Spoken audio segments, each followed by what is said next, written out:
They say they're gonna help us. They say they put in millions of dollars into getting us a housing and getting us off the streets, but realistically, where's all that money going? You don't see us getting off the streets. You see more homeless people every day. Krisis kebutuhan tempat tinggal di Michigan telah mencapai titik puncak, mengungkapkan kenyataan pahit tentang perjuangan sosial kita. Masalah ini bukan hanya tentang orang yang tidak memiliki tempat tinggal, tetapi juga tentang masalah mendalam seperti ketidaksetaraan ekonomi, ketidakpastian pekerjaan. That homelessness is a problem that plagues our community. It's not the big cities only. It's not people who just don't want to work, and it's an increasing problem with the economy and the shape that it's in. People aren't looking for handouts, they're looking for hand-ups, they're looking for resources, they're looking for jobs, they're looking for a livable wage. They just are without right now. Dari jalan-jalan Detroit hingga kota-kota kecil, semakin banyak individu yang menghadapi ketidakpastian setiap hari terperangkap dalam siklus yang diperburuk oleh kecanduan dan dukungan yang terbatas.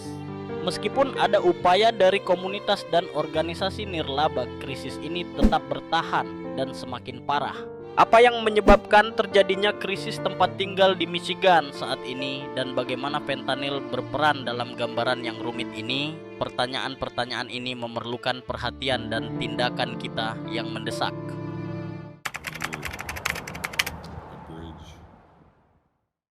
Krisis tempat tinggal di Michigan bukan lagi masalah yang terpinggirkan, melainkan sebuah krisis yang semakin berkembang dan semakin sulit untuk diabaikan. Pada tahun 2023, 33.226 orang di Michigan mengalami masalah tempat tinggal. Angka ini bukan hanya statistik, ini mewakili para veteran yang tidur di truk mereka, ibu tunggal yang berusaha menjaga anak-anak mereka tetap aman di kamar motel, dan para lansia yang menghabiskan malam-malam dingin dengan selimut pinjaman. Ini menceritakan sebuah kisah yang tidak hanya terjadi di Detroit, tetapi juga di pinggiran kota dan kabupaten-kabupaten pedesaan. Di Detroit, Hamtramck dan Highland Park saja penghitungan resmi pada Januari 2024 mencatatkan 1,725 orang yang hidup tanpa tempat tinggal yang stabil, sebuah peningkatan tajam dari 1,482 pada tahun sebelumnya. Di Grand Rapids dan Kabupaten Kent, populasi tunawisma meningkat dari 317 menjadi 403, sebuah lonjakan lebih dari 27% menurut tim outreach yang bekerja di lapangan. Dan yang mungkin paling memilukan, 9.315 anak usia sekolah di seluruh Michigan diidentifikasi sebagai tunawisma pada tahun ajaran lalu. Itu bukan hanya tentang tempat tinggal, tetapi tentang anak-anak yang berusaha mengerjakan pekerjaan rumah di belakang mobil. Namun bahkan angka-angka ini tidak menggambarkan kenyataan secara penuh. Banyak orang yang jatuh melalui celah, seperti mereka yang tidur di sofa teman, di unit penyimpanan, atau tersembunyi di garasi parkir, tempat penampungan di mana mereka ada seringkali penuh, sumber daya terbatas. Dan meskipun organisasi nirlaba dan lembaga pemerintah bekerja keras, masalah ini terus berkembang, yang memaksa kita untuk bertanya mengapa. My life was pretty much out of control and had been for quite some time. Ended up spiraling out of control with drugs and alcohol. I eventually lost everything, apartment, all belongings. Ended up trying to commit suicide. Apakah kita mengalokasikan sumber daya untuk perbaikan jangka pendek sementara mengabaikan penyebab jangka panjang? Apakah biaya hidup terus meningkat tetapi upah dan pasokan tempat tinggal tidak? Ataukah sistem itu sendiri terfragmentasi lambat dan kurang dana, memang tidak dibangun untuk mengikuti krisis ini? Pertanyaan mendesak bukan hanya bagaimana kita sampai di sini, tetapi apa kekuatan tak terlihat yang membuat krisis ini semakin sulit untuk diatasi. Dan salah satu kekuatan yang paling menghancurkan saat ini adalah sesuatu yang merenggut nyawa baik di jalanan maupun di tempat penampungan fentanyl.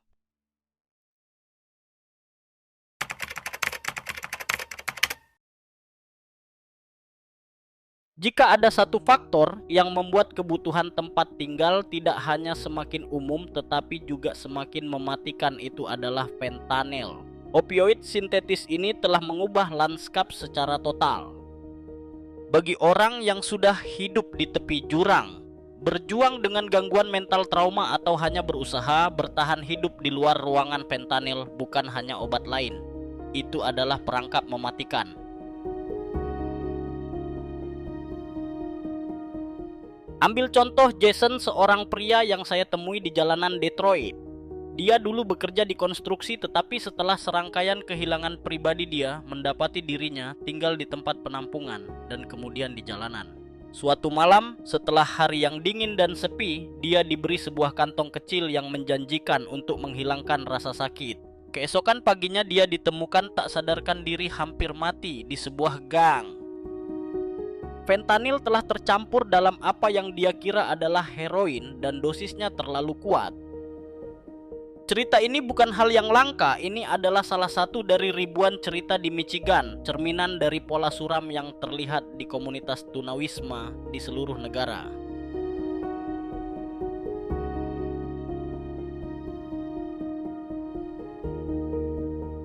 Dalam beberapa tahun terakhir, fentanyl telah membanjiri jalanan Michigan.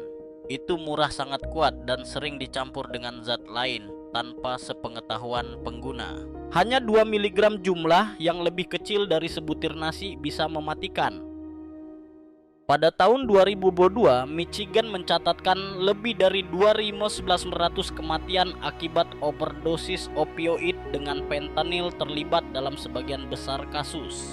Dan angka-angka itu paling berdampak pada komunitas tunawisma, mencerminkan pola suram yang terlihat di antara para tunawisma di dokumenter secara keseluruhan. Orang-orang tanpa tempat tinggal yang stabil lebih cenderung menggunakan narkoba untuk mengatasi dingin rasa sakit atau ketakutan, tetapi dengan fentanyl tidak ada ruang untuk kesalahan. Pekerja outreach di seluruh Michigan sekarang membawa naloxone, obat pembalik overdosis, sebagai perlengkapan standar, namun itu seringkali tidak cukup. Di Detroit, petugas darurat melaporkan beberapa overdosis per hari hanya di kalangan populasi tunawisma.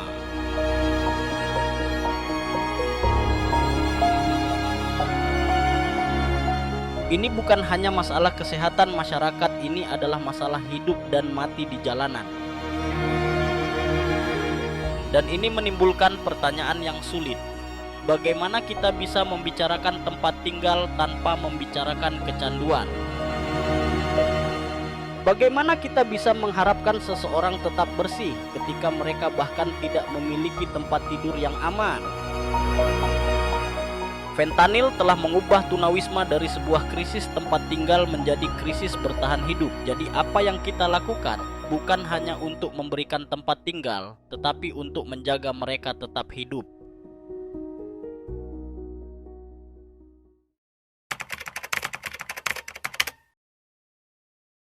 Sangat menggoda untuk melihat tunawisma dan menganggap itu semua tentang pilihan buruk atau nasib buruk. Tetapi ketika kita mulai menggali lebih dalam, gambaran itu berubah. Di Michigan, seperti halnya di banyak bagian negara ini, tunawisma tidak disebabkan oleh satu hal saja, tetapi merupakan hasil dari beberapa kekuatan yang bekerja bersama, dan kekuatan-kekuatan itu telah berkembang selama bertahun-tahun. Yang pertama dan utama, perumahan yang terjangkau lebih sulit ditemukan daripada sebelumnya. Harga sewa melambung tinggi di seluruh negara bagian. Di kota-kota seperti Lansing atau Grand Rapids, bahkan apartemen satu kamar yang sederhana bisa mencapai lebih dari 1.000 per bulan, dan itu sebelum biaya utilitas. Sementara itu, upah bagi banyak orang yang bekerja hampir tidak bergerak. Ketika biaya perumahan melebihi pendapatan, tidak butuh waktu lama bagi orang untuk tertinggal. Kemudian ada masalah perawatan kesehatan mental atau kekurangannya. Banyak orang yang tinggal di jalanan sedang menghadapi depresi, kecemasan, atau kondisi yang lebih parah yang belum diobati. Tetapi mendapatkan akses ke bantuan adalah sebuah labirin. Janji temu sulit didapat, cakupan terbatas. Dan bagi seseorang yang sudah hidup dalam mode bertahan hidup, menavigasi sistem ini terasa mustahil. ketidakpastian pekerjaan juga berperan. Ekonomi Michigan telah berkembang pesat sejak pemecatan massal pabrik pada tahun 2000-an, tetapi banyak pekerjaan saat ini bersifat paruh waktu musiman atau berbasis pekerjaan lepas, tanpa manfaat, tanpa cuti sakit, dan tanpa kestabilan. Satu gaji yang hilang, satu mobil yang rusak, satu tagihan medis, dan Anda akan jatuh bebas. Dan kita tidak bisa mengabaikan peran kecanduan, terutama dengan fentanyl di gambarannya. Tetapi menyalahkan narkoba saja tidak menyelesaikan masalah. Kecanduan sering datang setelah tempat tinggal hilang, bukan sebelumnya. Jadi apa yang benar-benar ada di balik krisis ini? Jawaban yang sebenarnya adalah sistem yang terlalu sering gagal bagi mereka yang paling membutuhkannya. Jika kebutuhan dasar kehidupan, perumahan, kesehatan, pekerjaan tidak aman, bagaimana seseorang bisa bertahan?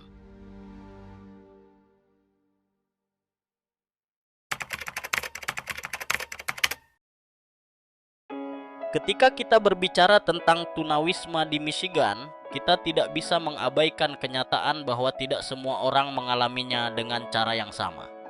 Kelompok-kelompok tertentu menghadapi tantangan unik yang tidak proporsional, dan memahami perjuangan ini sangat penting untuk menciptakan solusi yang efektif dan penuh kasih. Wanita misalnya sering melarikan diri dari hubungan kekerasan hanya untuk mendapati diri mereka di jalanan dengan akses terbatas ke tempat penampungan yang aman. Maria, seorang penyintas kekerasan dalam rumah tangga, mendapati dirinya tinggal di mobil dengan 2 anaknya setelah melarikan diri dari pasangan yang abusif.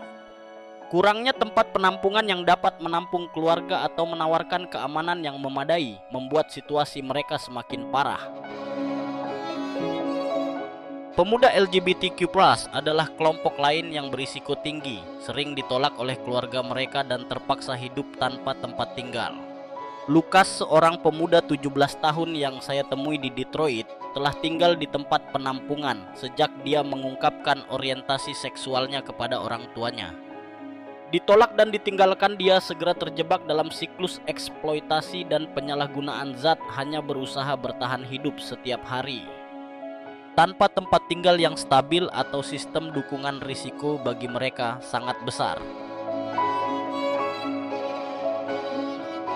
Veteran juga menghadapi tantangan yang tidak boleh diabaikan. Setelah bertugas di militer, banyak yang kembali ke rumah dan menghadapi masalah kesehatan mental seperti PTSD atau kecanduan.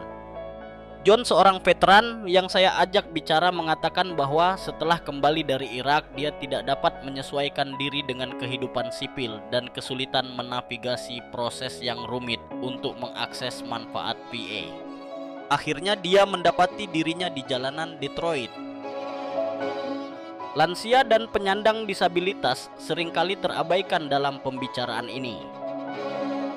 Dengan pendapatan tetap yang tidak cukup untuk menutupi biaya perumahan yang meningkat atau tagihan medis yang tak terduga, mereka juga rentan terhadap tunawisma.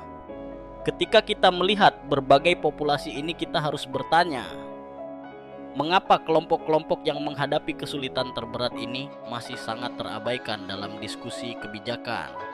Bagaimana kita bisa memberikan dukungan yang lebih terarah untuk membantu mereka membangun kembali kehidupan mereka?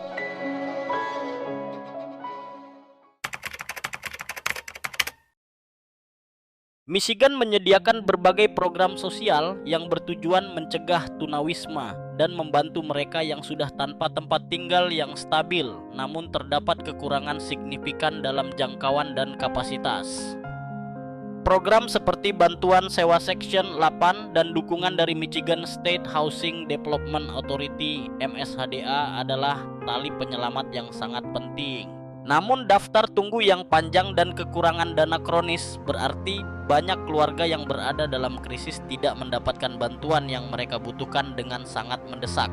Demikian pula program bantuan pangan seperti SNAP sangat penting, tetapi mereka yang mengalami tunawisma sering kesulitan mengakses manfaat ini sepenuhnya tanpa alamat yang stabil atau fasilitas memasak. Bahkan Dukungan perawatan kesehatan termasuk Medicaid dan layanan kesehatan mental secara teoritis menawarkan jaring pengaman, tetapi dalam praktiknya ini adalah labirin bagi orang-orang yang tidak memiliki rumah tetap atau ID yang sah. Program pengobatan kecanduan menghadapi hambatan serupa dengan ketersediaan terbatas dan pendanaan yang tidak konsisten, membuatnya sulit bagi mereka yang berjuang dengan penggunaan zat untuk mendapatkan bantuan yang berkelanjutan. Tempat penampungan darurat dan perumahan transisi memenuhi kebutuhan segera, namun seringkali kewalahan dan kekurangan sumber daya yang diperlukan untuk perawatan komprehensif dan stabilitas jangka panjang. Upaya inovatif seperti Build for Zero. Michigan menunjukkan potensi menggunakan pendekatan berbasis data untuk mengoordinasikan antara pemerintah daerah dan organisasi nirlaba dalam perjuangan untuk mengakhiri tunawisma kronis.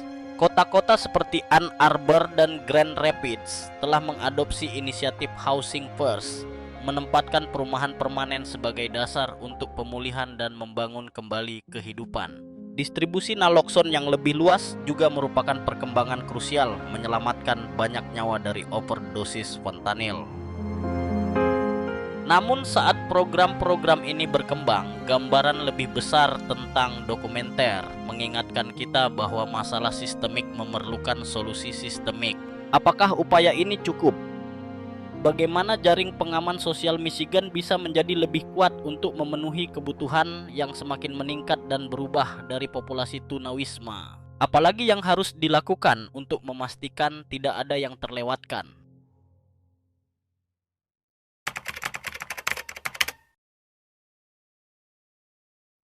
Mengatasi tunawisma di Michigan bukan hanya masalah belas kasihan atau kesehatan masyarakat. Ini adalah teka-teki ekonomi dan politik yang sulit yang membutuhkan keputusan berani dan komitmen jangka panjang. Ketimpangan ekonomi adalah hambatan utama. Bagi banyak orang kelas pekerja di Michigan, upah hampir tidak bergerak sementara biaya perumahan terus melonjak. Pekerjaan kelas menengah yang dulu mendukung keluarga kini memudar digantikan oleh otomatisasi, outsourcing, dan pergeseran global. Tanpa pekerjaan yang stabil dan bergaji tinggi, rumah yang terjangkau terasa seperti impian yang jauh bagi banyak orang. Secara politik, kemajuan juga tidak mudah. Membangun perumahan terjangkau membutuhkan investasi besar dan kepemimpinan yang kuat, tetapi undang-undang zonasi dan penolakan dari masyarakat seringkali memperlambat atau menggagalkan proyek-proyek tersebut. Pendekatan not in my backyard meskipun bisa dipahami justru memperburuk kekurangan rumah yang aman dan terjangkau. Anggaran pemerintah yang terbatas tidak membantu tunawisma bersaing dengan pendidikan, infrastruktur, dan keselamatan publik untuk mendapatkan dana, membuat dukungan konsisten untuk program yang efektif sulit didapatkan. Lanskap kebijakan menambah kompleksitas. Pendanaan untuk perumahan kesehatan mental dan pengobatan kecanduan bergantung pada prioritas politik, seringkali terjebak dalam kebuntuan ideologis yang memperlambat upaya bipartisan. Tantangan-tantangan ini mencerminkan perjuangan yang lebih besar tentang tunawisma di seluruh dokumenter, di mana hambatan ekonomi dan politik menghalangi solusi yang langgeng. Jadi apa jalan ke depan? Bagaimana pemimpin Michigan, pejabat terpilih, pemilik bisnis, dan pengorganisir komunitas dapat memecahkan hambatan ini? Apa peran yang harus dimainkan oleh perusahaan swasta dan filantropi bersama pemerintah? Pertanyaan-pertanyaan ini mendorong kita untuk memikirkan ulang tanggung jawab dan komunitas. Bisakah kita bersatu untuk membangun Michigan di mana tidak ada yang menghadapi tunawisma sendirian? Saatnya untuk melampaui alasan dan berkomitmen pada masyarakat yang memastikan setiap orang memiliki tempat untuk disebut rumah.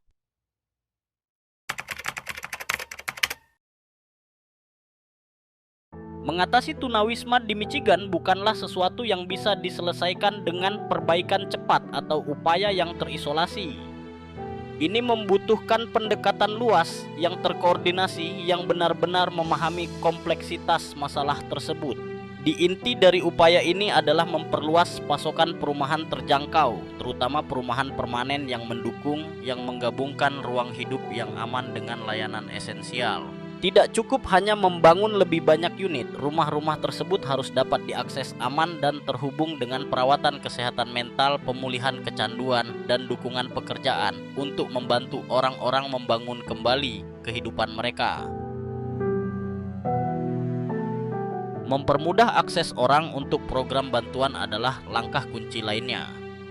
Terlalu sering birokrasi dan dokumen yang membingungkan menghalangi seseorang yang membutuhkan bantuan yang mereka pantas dapatkan. Meningkatkan outreach melalui tim mobile dan dukungan dari teman sebaya dapat membawa sumber daya langsung ke orang-orang sebelum mereka sampai pada titik terendah.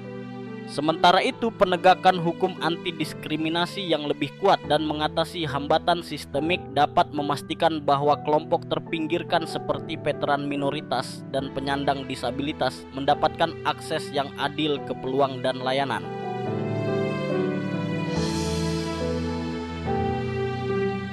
Upaya pencegahan juga sama pentingnya. Program yang fokus pada pencegahan pengusiran literasi keuangan dan dukungan berbasis komunitas dapat membantu orang tetap memiliki tempat tinggal. Kampanye pendidikan publik dapat mengurangi stigma terhadap tunawisma dan mendorong lebih banyak empati dan pemahaman di seluruh komunitas. Tentu saja krisis fentanyl tidak bisa diabaikan. Mengatasinya berarti memperluas layanan pengurangan bahaya seperti distribusi naloxone yang lebih luas, situs konsumsi yang aman, dan akses yang lebih besar ke pengobatan dan konseling. Langkah-langkah ini menyelamatkan nyawa dan memberikan jalan menuju pemulihan.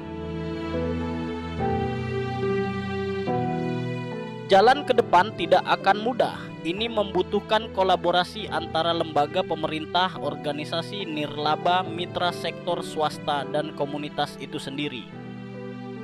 Namun dengan visi yang jelas dan komitmen, Michigan dapat membuat kemajuan nyata dalam mengurangi tunawisma dan memulihkan martabat. Pertanyaannya adalah, apakah kita siap untuk maju dan menghadapi tantangan ini bersama?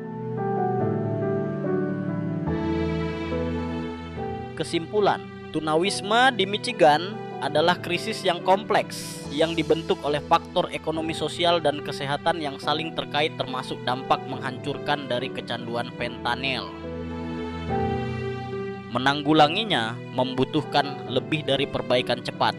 Ini memerlukan perubahan sistemik yang berani, yang memperluas perumahan terjangkau, meningkatkan layanan kesehatan dan sosial, dan membongkar hambatan yang dihadapi oleh populasi rentan. Meskipun jalan ke depan menantang, Michigan memiliki sumber daya dan semangat untuk membuat perubahan. Saatnya bagi kita semua untuk bertanya bagaimana kita sebagai komunitas dan negara bagian dapat maju untuk mengakhiri tunawisma dan membangun masa depan di mana setiap orang memiliki tempat yang disebut rumah.